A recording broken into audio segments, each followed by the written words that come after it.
యేసుక్రీస్తుతో ఐక్యం కావాలంటే ఏకాంత ధ్యానం అవసరమని దైవ ప్రసంగికులు రెవరెండ్ డి రత్నరాజు అన్నారు.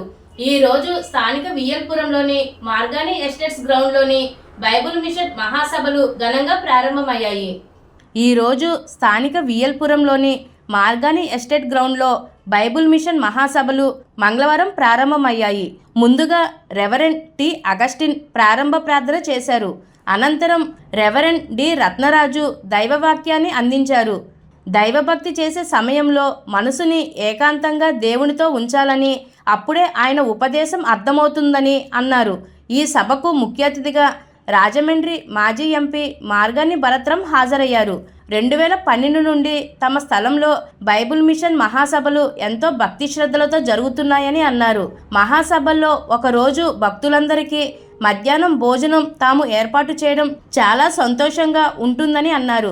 తాను పార్లమెంట్ సభ్యుడిగా ఉన్న హయాంలోనే క్రైస్తవులకు అత్యవసరమైన బరియల్ స్థలాన్ని కేటాయించానని, ఇది అదృష్టంగా భావిస్తున్నానని అన్నారు. అనంతరం Bible mission secretary reverend Y Emmanuel మాట్లాడుతూ, యేసుక్రీస్తు మాట వినడం వలన ప్రతి ఒక్కరి జీవితంలో అనేక మహిమా కార్యక్రమాలు జరుగుతాయని వివరించారు. మహాసభల convener reverend N Sharon Kumar, co convener Sudhan Sharon ఆధ్వర్యంలో ఏర్పాట్లు జరిగాయి. హాజరైన వేలాది మంది భక్తులకు భోజనం, త్రాగునీరు సదుపాయాలు కల్పించారు.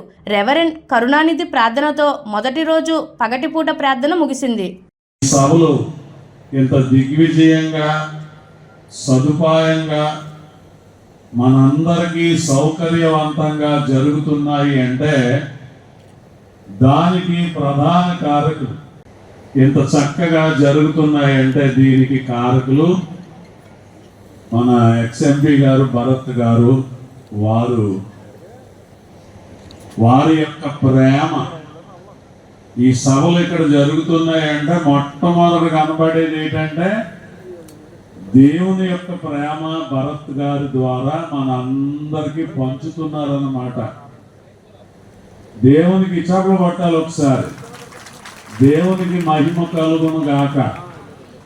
మరి దాదాపు 2012 సంవత్సరం నుండి ఇంచుమించు మరి ఈ స్థలం వారు మనకి ఇవ్వడం, ఈ స్థలంలో కార్యక్రమాలన్నీ జరిగించుకోవడం, చక్కగా మనందరికీ రాకపోకలకు అనువుగా దేవునికి మహిమకరంగా ఉండడం చాలా సంతోషదాయకము. మరి వారి దగ్గరికి మేము ఎప్పుడు వెళ్ళి సభల నిమిత్తం మాట్లాడినా, పండగల నిమిత్తం వారిని అడిగినా, వారు ఎంతో ప్రేమతో ఆప్యాయతతో మన ఎడల వారు ఆప్యాయతను కనబరిచి మరి మనకు ఈ స్థలాన్ని ఏర్పాటు చేస్తూ ప్రతి ఏడాది కూడా వారు ఒక పూట, ఒక రోజు మనకు ఆహార సదుపాయాన్ని, వెజిటబుల్ బిర్యానీని కూడా వారు చక్కగా ఏర్పాటు చేస్తూ మనలో ఒకరిగా వారు నిలబడిపోయారు. మనవారు అయిపోయారు అన్నమాట భరత్ గారు. అంచేత వారిని కూడా మనవారినిగానే మార్చుకున్నారు. బైబిల్ మిషన్తో, అదేవిధంగా పాస్టర్ గారు షారన్ కుమార్ గారి యొక్క కుటుంబంతో విడదీయరాని బంధము 2012 సంవత్సరం, 14 ఏళ్ళు, 14 ఏళ్ళు అంటే 14 సంవత్సరాలు అంటే చిన్న విషయం కాదు. 14 సంవత్సరాల నుంచి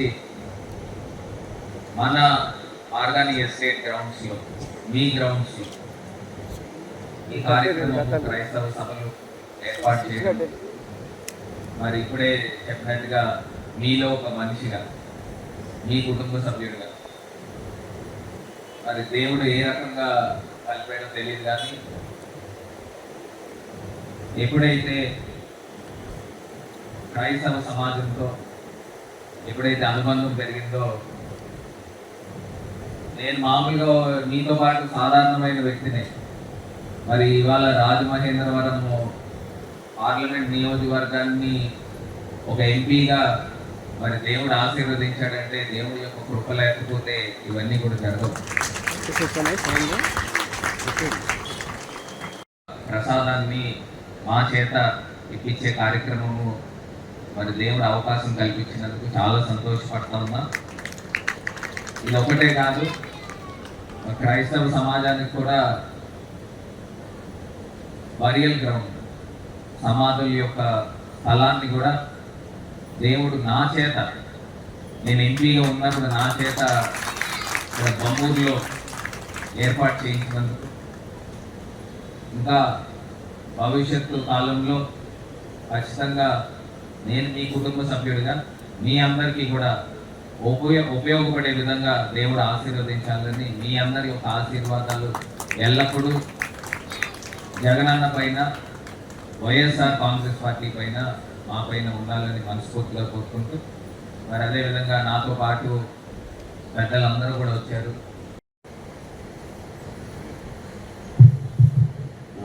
వచ్చిన మరి మన పెద్దలైన వారిని, మన ఎంపీ గారు భరత్ రామ్ గారిని, మన ప్రియులు సుదర్శన్ గారు బొక్కే ఇచ్చి సత్కరిస్తారు. చప్పట్లు కొడదాం. బాబు సుదన్ ఎక్కడ ఉన్నారు బాబు? కానీ దేవుడు మనకు అక్కర వస్తుందనే టయానికి భరత్ గారిని ఎంపీ చేశాడు. మళ్ళా దేవుడు ఇంకా అత్యున్నతమైన స్థానాన్ని మరి ఎందుకో కొంత విరామం ఈ సమయంలో ఇచ్చారు. పక్షిరాజు ఏం చేస్తాడంటే, ఒక ఎగ్జాంపుల్ సార్ మా బైబిల్లో ఉంది. పక్షిరాజు ఉంటుంది, మనకు తెలుసు. అది ఎవరినైనా ఎక్కడికైనా వేటాడుతుంది, ఎక్కడ నుండో. కానీ అంత బలమైన పక్షిరాజు ఒక 40 దినాలు అది ఒక లోయలోకి వెళ్ళిపోయి సైలెంట్గా తిండి తినకుండా కామ్గా ఉంటుంది. ఆ 40 దినాలు అయిన తర్వాతలో పాత రెక్కలు పోయి, పాతవన్నీ పోయి, కొత్త బలం పుంజుకొని అది మళ్ళా బయటకు వస్తుంది. ఒక సింహపు పిల్ల ఆడుకోవడానికి వెళ్ళిన కొండ మేక బయటకు వచ్చిన తన్నుకుపోయేటంత బలాన్ని అది సమకూర్చుకుని మళ్ళీ పని మొదలు పెడుతుంది అనమాట. అలాగే మరి భరత్ గారికి కూడా దేవుడు ఎందుకో విరామం ఇచ్చారు. మరలా సమయం రాగానే దేవుడు వారిని గుర్తు చేసుకుంటారు. అప్పుడు మరింత ఉన్నత స్థితిలో వారిని మన అందరం చూసి మరింతగా సంతోషిద్దాం.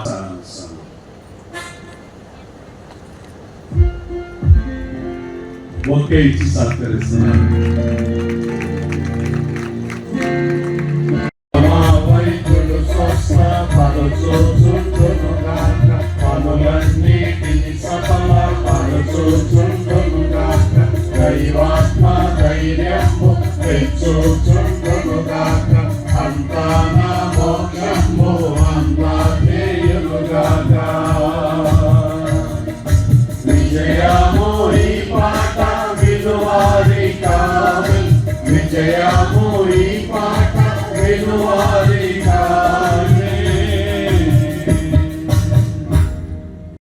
శిలువ ధ్యానములు. యేసుక్రీస్తు వారు మానవుల కొరకు దేవుడు నోవహు కాలంలో ప్రపంచాన్ని చూడగా ప్రపంచమంతయు చెడుతనముతో నిండిపోయెను. 8వ అధ్యాయము 7వ అధ్యాయము ఈ విషయాలు. మార్గని స్టేట్లో బైబిల్ మిషన్ 59వ మహాసభలు ఈరోజు ఉదయం 10 గంటలకు ప్రారంభించడం జరిగింది. ఈవేళ 10వ తారీఖు మంగళవారం, రేపు 11వ తారీఖు బుధవారం, అలాగే 12వ తారీఖు గురువారం 3 రోజులు పగలు ఉదయం 10 గంటలకు, సాయంకాలం 6 గంటలకు మార్గాని స్టేట్లో బైబిల్ మిషన్ పుట్టినీటి మహాసభలు జరుగుతూ ఉన్నాయి. అంచేత అందరూ ప్రార్థించండి, అందరూ రండి, దైవాశీర్వాదములు పొందండి. దైవజనులు దేవదాసయ్య గారు ప్రారంభించిన ఈ సభలు ఆగిపోకుండా మా తండ్రి గారు సుదర్శన్ రావయ్య గారు కొనసాగించారు. ఆ పిమ్మట మాకు ఈ కార్యక్రమాలు మా యొక్క తండ్రి గారి ద్వారా ప్రభు అప్పగించగా మరి గొప్ప సహకారులు భరత్ గారు లాంటి వారి గొప్ప గౌరవనీయులను దేవుడు మాకు అండగా ఉంచి చక్కగా ఈ కార్యక్రమాలు నిర్వర్తించుకోవడానికి గొప్ప ప్రేమ సహాయ సహకారాలు వారు కనబరిచారు కనుక మరి సమయంలో మన మధ్యకు వాక్యోపదేశకులుగా విచ్చేసిన సెక్రటరీ అయ్య గారు రెవరెండ్ డాక్టర్ ఇమ్మానుయేల్ గారు ఉన్నారు. వారు మరి మనకు వాక్య సందేశాన్ని అందజేస్తారు. సభ అయిన తర్వాత 3 రోజులు మనకు ఉచితమైనటువంటి భోజన సదుపాయాలు ఉన్నవి. అంచేత అందరూ గమనించండి. ప్రభువుకు మహిమ కలుగును గాక. మరణాథ. వాక్య సంధించారు.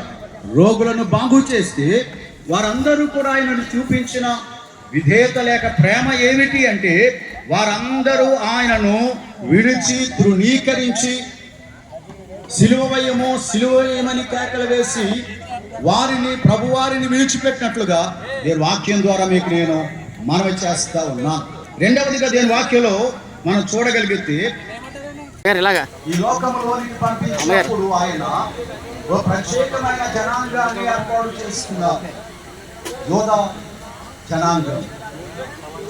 ఆయన యోధా జనాంగంలో అందరికీ గొప్ప రక్షణ అనుగ్రహించడానికి యేసు క్రీస్తు ప్రభువారు ఈ లోకమునకు పంపించగా దేవుని చేత తండ్రి అయిన దేవుని చేత పంపించబడినప్పుడు ఏ జనాంగములో ఆయన ఉద్భవించాడు ఆ జనాంగములో ఉన్న వారు ఎప్పుడు కూడా ఆయనను అంగీకరించుట ప్రేమ ఏమిటి అంటే వారందరూ ఆయనను విడిచి తృణీకరించి సిలువ వేయమని కేకలు వేసి ప్రభువారిని విడిచిపెట్టినట్లుగా దేని వాక్యం ద్వారా మీకు నేను మనవి చేస్తా ఉన్నాను.